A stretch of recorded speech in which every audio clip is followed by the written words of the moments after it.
반갑습니다. 오늘은 사무엘 하서를 같이 살펴보려고 합니다. 사무엘 상서는 들어 교회에서 소개를 하지만은 사무엘 하서는 거의 다 소개를 잘 안 하는 편이고, 혹 뭐 소개한다 할지라도 다윗이 그 우리의 아내 바세바 그 사건 정도 뭐 그런 정도 이야기하고 나머지는 거의 그저 언급이 없습니다. 그런데 사실은 이런 곳에 우리가 배울 것이 많고, 또 우리가 어차피 사람은 그 세상에서 우리 사람들을 말할 때 사회적 뭐 존재, 사회적 동물 이런 말도 쓰는데, 사회적인 동물이면서 다른 말은 또 정치적인 그런 존재죠. 그래서 투표하는 존재, 정치하는 인간. 다른 동물들에도 뭐 행정도 있고 정치가 있는 것 같아요. 벌 같은 거나 개미를 보면은 매우 그 사회적인 그런 행태를 보이는데, 그 생태계 자체의 신비죠. 벌들의 사회라든지 개미들의 사회를 보면은 사람은 그보다는 훨씬 더 정치적이고 사회적이고, 또 그 넘어서 이제 영적인 그런 존재들인데, 이 사무엘 상서 하서 이런 데서 우리가 다윗의 그 정치적인 행보 이런 것은 우리가 잘 눈여겨봐야 합니다. 그리고 다윗이 어떻게 무리하지 않고 순리적으로 통일 왕국의 지도자가 되는지, 그런 과정도 우리가 예사로 볼 게 아니고 좀 잘 봐야 돼요. 그리고 그 아브넬 이야기나 이스보셋 이야기 이런 것도 우리가 또 잘 봐야 되겠고요. 다윗이 어떻게 예루살렘을 정복해서 처음에는 예루살렘이라 하지 않고 다윗성이라 이렇게 이름을 했는데, 세월이 지나면서 예루살렘이라 이렇게 되죠. 그리고 이제 예루살렘을 정복할 때 뭐 어려움이 있었죠. 왜냐하면 그 여부스 족속이라고는 아주 강력한 족속이 여호수아 이후에 지금 한 400년이 지났는데, 그때까지도 그 베냐민 지파가 자기들이 할당된 땅에서 그 여부스 족속을 쫓아내지 못해요. 너무 강하기 때문에. 베냐민 지파는 12지파 중에서 가장 미약한 지파고, 여부스 족속은 가나안 족속 중에서도 또 손꼽을 만큼 강력한 지파였기 때문에 그 베냐민 지파가 여부스 족속을 쫓아내지 못합니다. 그리고 오히려 베냐민 지파 사람들은 그 가나안 족속 중에 여부스 족속의 눈치를 슬슬 보면서 겨우 그저 근근히 살아가다가 다윗이 왕이 되면서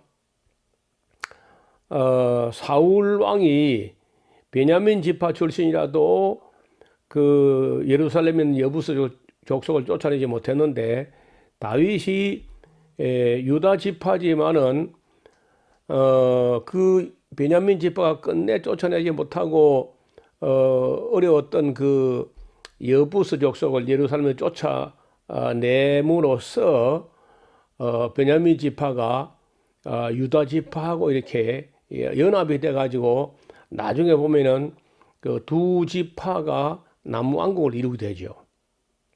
이런 것도 이제 잘 봐둬야 돼요. 그리고 그 예루살렘을 정복하고 여부스 족속을 다 진멸하거나 쫓아내고 나서 그리고 다윗이 그 기럇 여아림에 있는, 기럇 여아림 하는 말은 다른 말로는 발레 유다라고도 하는 것인데, 예루살렘에서 뭐 그리 멀지도 않고 한 13km, 14km 그 정도 떨어진 거리에 있었습니다.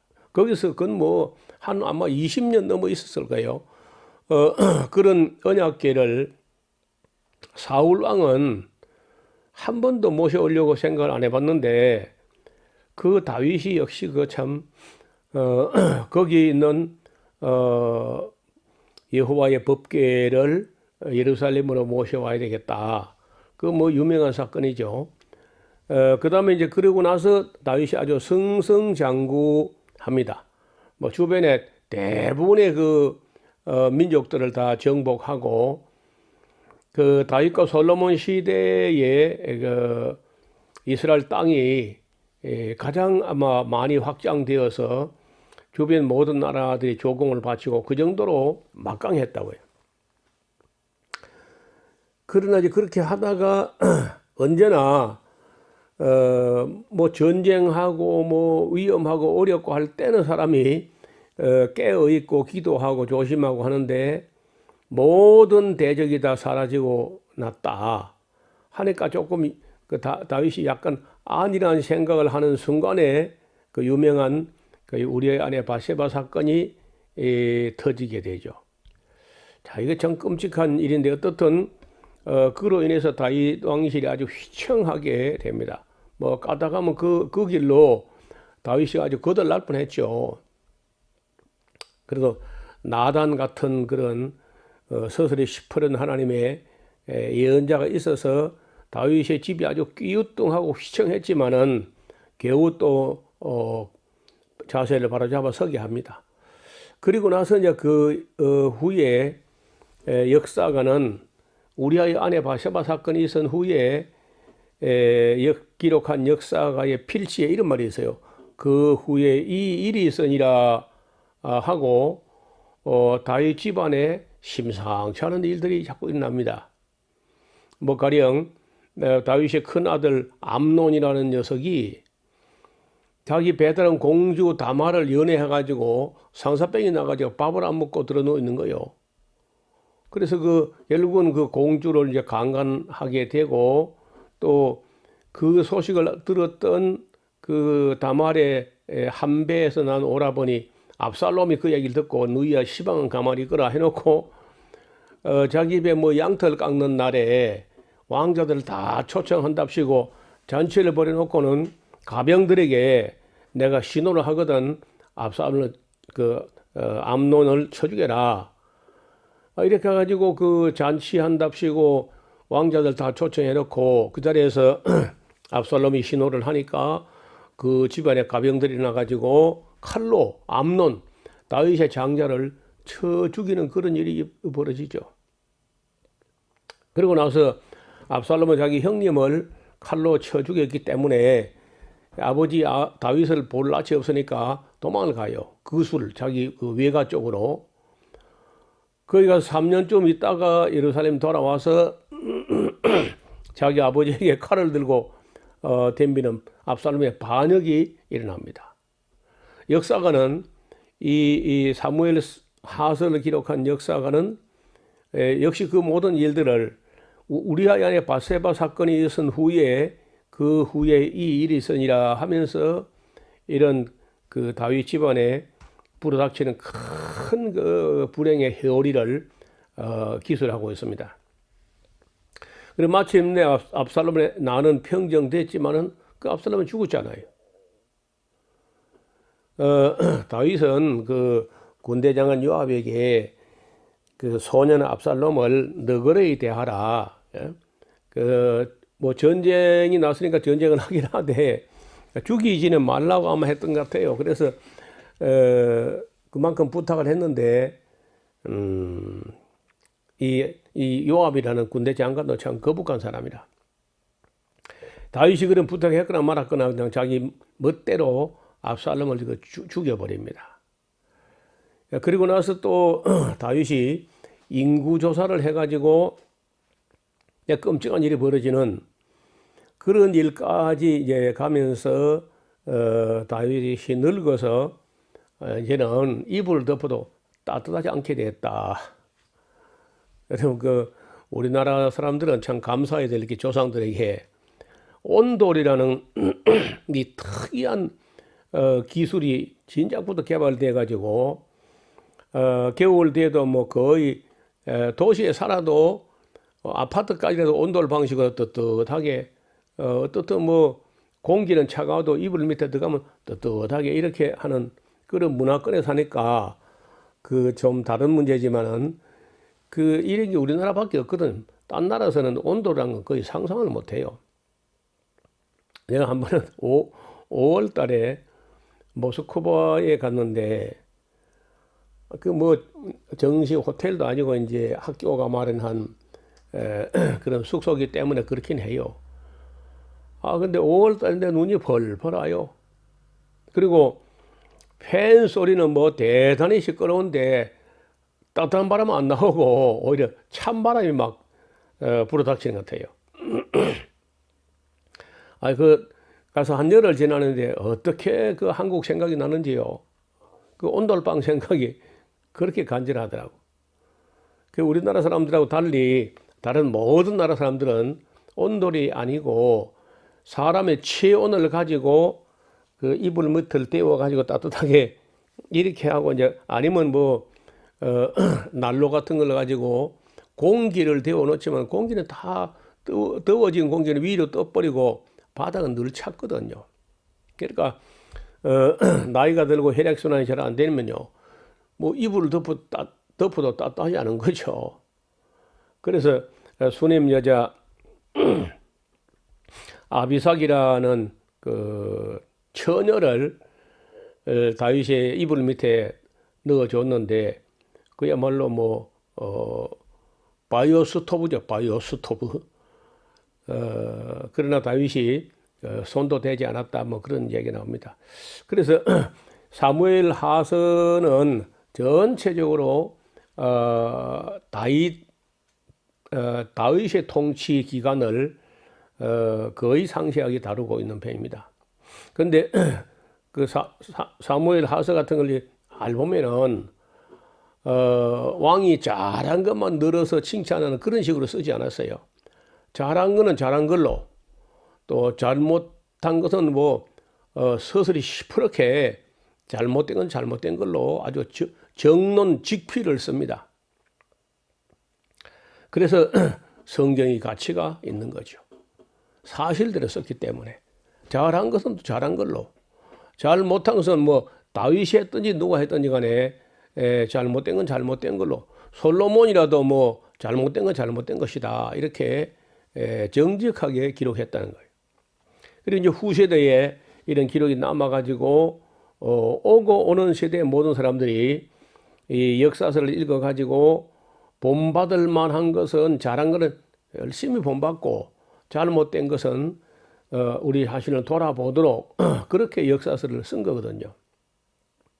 그래서 저는 우리 성도들에게 맨 복음 복음주의 같이 그렇게 마지막 맨날 로마서 갈라디아서 뭐 오직 믿음 이렇게 할 게 아니고 창세기서부터 시작되는 율법서도 성실히 보고 그 율법대로 계명대로 윤리대로 레위기 언약대로 살았는지 안 살았는지를 기록하는 그런 그 역사도 잘 보고, 역사 안에서 그들이 하나님과 맺은 언약대로 살지 않았을 때 어떤 불행이 몰아쳤는지, 그리고 또 그들이 계명과 율례와 법도를 행할 때 하나님께서 어떤 복을 주셨는지, 이런 거 보라고 역사서를 기록해 놓은 거거든요.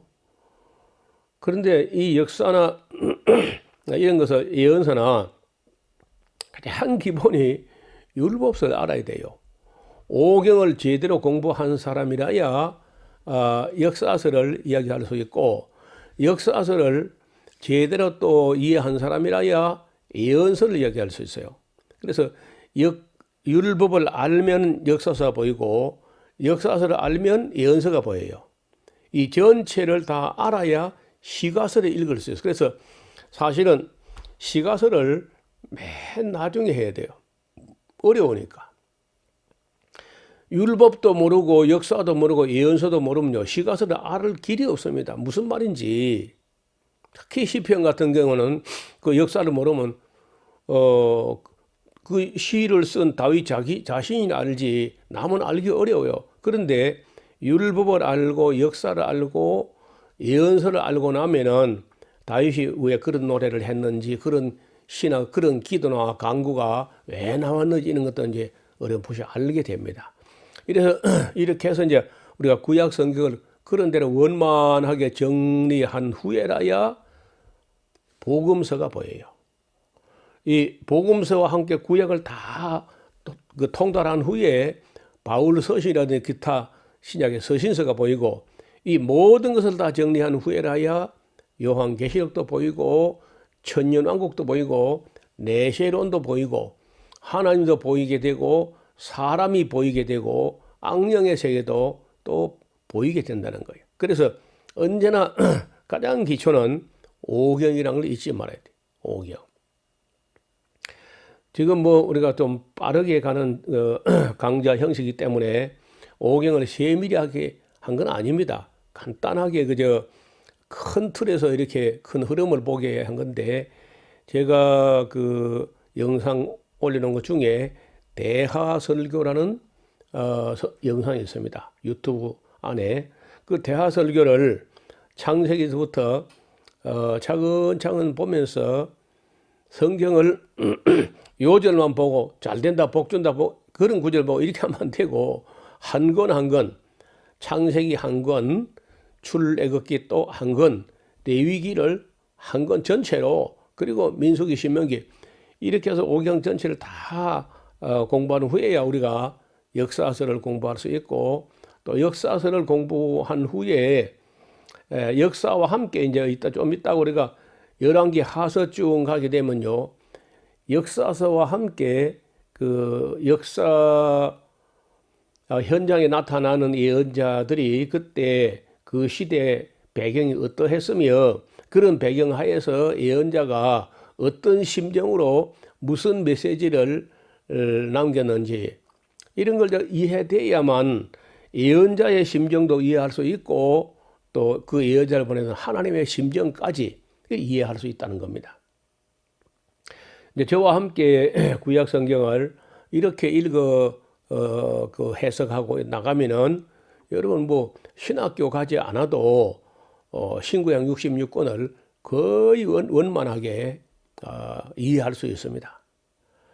저는 이 사역을 위해서 43년 동안을 한눈 팔지 않고 정말 성경과 역사 그리고 과학이나 철학이나 신학이나 이런 걸 공부하되 언제나 그 중심은 성경과 역사입니다. 지금도 우리가 성경과 역사 이야기를 하는데 역사라고 하는 것은 마치 드라마 같아요.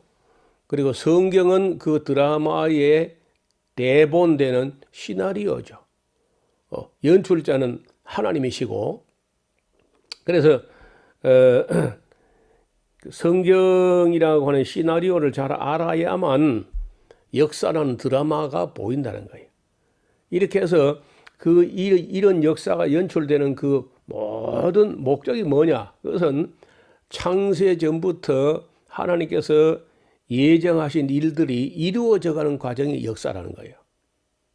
하나님의 예정하신 뜻이 이루어져가는 과정이 역사다. 두 번째, 역사의 또 다른 측면은 그 창세 전부터 예정하신 하나님 뜻이 이루어지지 못하게 회방하는 악령의 역사가 그게 바로 역사예요.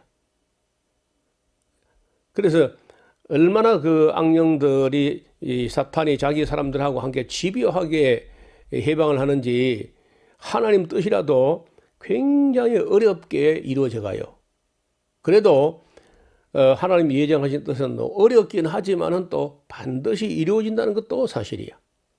이러한 관점에서 역사 공부를 하면서 성경의 그 율법서를 또 끌어와서 율법서와 역사서를 함께 대조하면서 하나님하고 언약한 대로 살아가고 있는지 아닌지 이런 걸 함께 이제 보시게 되면은 전에 보던 성경과 전혀 다른 성경으로 여러분에게 다가오게 될 겁니다. 그리고 하나님이 얼마나 속상하고 얼마나 애가 타고 얼마나 진노하시는지 그런 거 봐야 돼요. 하나님에 대한 그 구약성경에서 하나님의 진노 이런 걸 안 보기 때문에 대부분 우리 기독교인들은 하나님 두려운 줄을 모릅니다. 거꾸로 유대인들은 구약 성경에 하나님의 진노하시는 모습을 너무 많이 봤기 때문에 하나님의 사랑을 이해를 못해요. 기독교인도 참 큰일이고 유대인도 참 작은 일이 아니야. 그래서 하나님의 그 사랑도 알아야 되지만 하나님의 두려우심도 알아야 됩니다. 그래서 창세기부터 우리가 지금 사무엘 하서까지 오게 됐는데 이제 그 안에 세밀한 것도 조금 더 디테일하게 또 들여다봐야 돼요. 지금 오늘은 사무엘 하서의 개요 큰 틀에서 굵은 사건을 따라서 이제 대충을 정리 요약을 해서 말씀을 드렸는데 다음 시간에는 이 과도기의 갈등, 다시 말하면은 다윗은 유다 지파하고 베냐민 지파하고 그런 대로 이렇게 이제 연합이 되지만은 그 다윗은 어차피 유다 지파 사람인데 사울 왕의 아들이 다 죽은 게 아니고 이스보셋 한 사람이 남아 있었거든요. 그때 사울 아래에 있었던 사울의 사촌 아브넬이 그 이스보셋을 옹립하고 실권을 잡고 이제 그리고 이제 갈등을 일으키기 때문에 그 갈등이요 한 달, 두 달 가는 게 아닙니다. 1년, 2년 가는 게 아니야. 적어도 7년 6개월 동안 다윗은 유다 한 지파의 대표로 유다 한 지파의 왕으로 있었고 그 기간 동안에 그 아브넬은요 기다렸습니다. 다윗이 뭐 이쯤 해서는 치고 나와서 전체 그 왕의 자리를 차지하려고 하지 않겠는가 하고 당연히 그럴 줄 알았죠. 국민들에게 인기도 있었고요. 그런데 그래 안 하는 거예요. 그래서 1년 기다리고 2년 기다리고 3년 기다리고 4년 기다려도 다윗이 미동도 하지 않아요. 그래서 사람들 그 세간에서는요, 아니 뭐 다윗은 이스라엘 왕이 될 마음이 없단 말인가? 그냥 저대로 그냥 유다 한 지파의 왕만 되고 말 건가? 이렇게까지 심지어 다윗이 그저 이스라엘 전체 왕이 되어 나타나기를 기대까지 하는데도 불구하고 다윗이 그렇게 경거망동하지 않고 하나님의 때를 기다리고 있어요. 5년이 지나가도 다윗이 꼼짝 안 해요. 그냥 유다 한 지파의 대표로 있는 겁니다. 그러니까 아브넬이 이 사람 이거 뭐 다윗을 기다리다는 뭐 내가 늙어 죽겠다. 다윗은 전혀 정치적인 이야기가 없는 것 같아. 이렇게 인식을 하고 할 수 없이 사울 왕의 아들 중에 남아있는 아들 이스보셋이라는 사람에게 기름을 부어가지고 왕을 세운 거야. 그러니까 이제 나라가 둘이 되는 거죠. 유다 지파의 다윗 왕 하나 하고 베냐민 지파의 이스보셋이라는 뭐 꼭두가시 왕이죠. 아브넬이 실권을 잡고 있고 그렇게 한 나라에 이제 왕이 둘인 거예요. 그런 갈등이 그 2년 정도 또 진행되다가 결국 이제 그 두 세력 사이에 한쪽에서 가만히 있으니까 이제 뭐 전쟁이 없었지만은 양쪽에서 왕이 다 일어나니까 이제 하나가 돼야 되는 건 어차피 전쟁은 해야죠. 전쟁이 일어나요. 그 전쟁에서 결국은 다윗은 유다 한 지파의 대표인데도 떠오르는 샛별 같고 이스보셋이나 사울 왕과는 이유는 달 같아. 그러니까 뭐 수적으로는 뭐 다윗이 많이 한참 열세인데도 막상 붙어 보니까 게임이 안 되는 거예요. 다윗의 휘하에 있는 사람들은 그 10년 동안 들 사람처럼 그러니까 거칠게 훈련을 받았기 때문에 쌓아보니까 아예 게임이 안 돼요.